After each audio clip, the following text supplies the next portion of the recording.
ॐ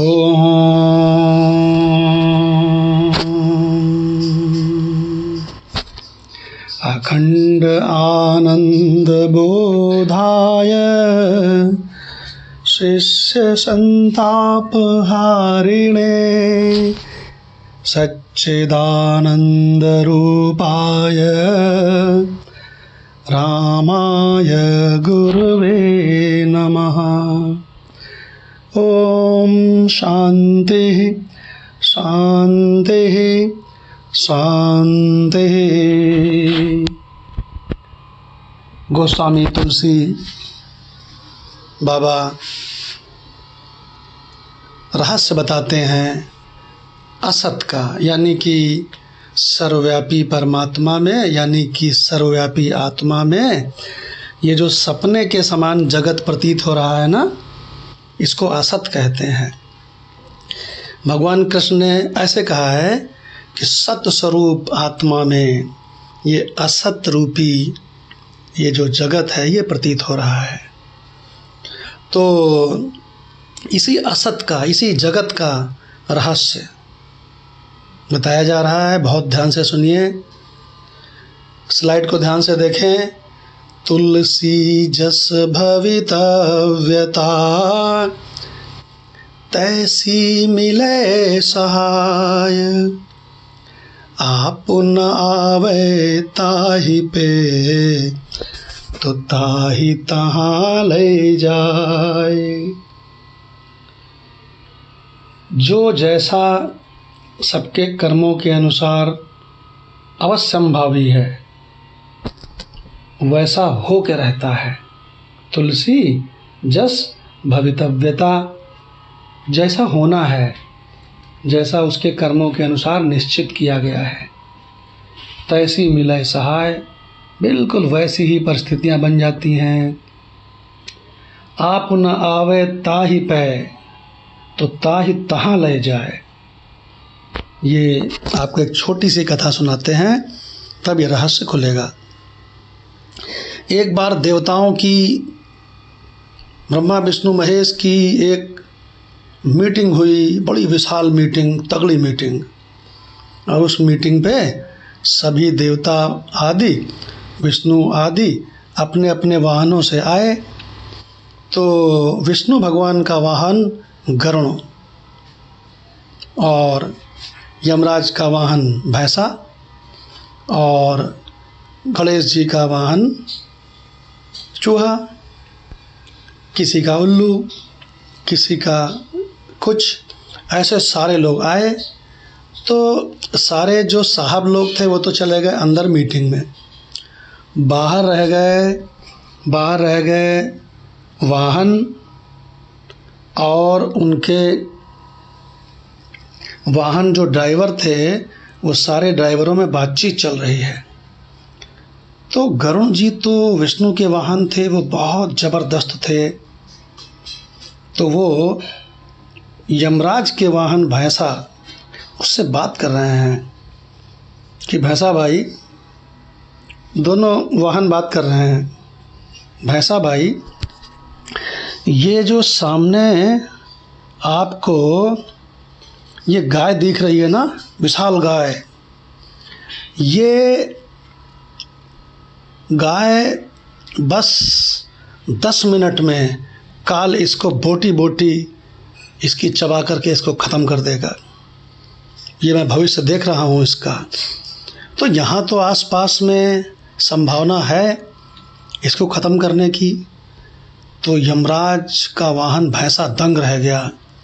उसने कहा, गरुड़ जी आप, अगर आप ये देख रहे हो तो इसको बचाओ। तुलसी जस भवितव्यता तैसी मिले सहाय, तो इसको बचाओ। तो गरुड़ जी कहने लगे, अच्छा कुछ उपाय सोचते हैं। तो बोले अभी अभी तो मीटिंग शुरू हुई है देवताओं की, है ना, इतनी जल्दी थोड़ी ख़त्म होगी। तो मैं ऐसा करता हूँ कि 5 मिनट में इस गाय को अपनी पीठ पर लाद कर और लाखों किलोमीटर दूर किसी सुरक्षित, किसी पहाड़ी गुफा में वहाँ इसको छोड़ाता हूँ। वहाँ इसको घास वास भी मिलेगी और इसका जीवन बच जाएगा, क्योंकि वहाँ पर इसको कौन खाएगा, वहाँ तो निर्जन जगह है, तो ये वहाँ पर बच जाएगी। तो यमराज का जो वाहन था भैंसा और गरुड़, इन्होंने सारे बाकी ड्राइवरों से बुलाया, आओ आओ भाई, इस गाय को उठा के मेरी पीठ पर ला दो। विशालकाय गाय थी भाई, उसको लादा गया और लाद के गरुड़ जी, तो जानते हैं आप उनका वेग,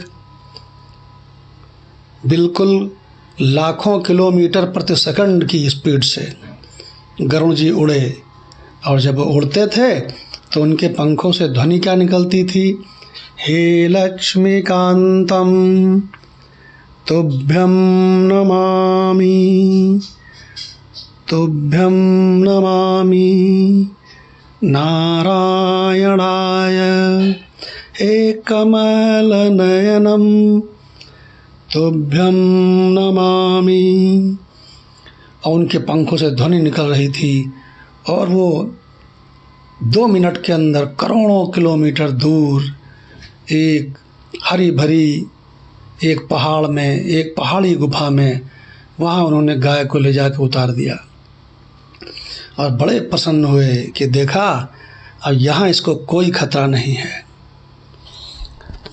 और तभी वहाँ पर उसी गुफा में बहुत दिनों का भूखा बैठा हुआ खूंखार सिंह इंतज़ार कर रहा था कि मुझे कुछ मिल जाए, और उसने झपट करके वार किया और कुछ ही मिनटों में उसकी बोटी बोटी खा गया।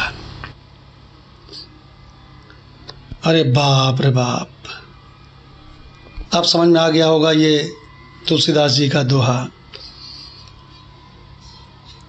तुलसी जस भवितव्यता, जैसे प्रारब्ध से जिस शरीर को मरना होता है तैसी मिले सहाय, आप पुनः आवे ताहि पे।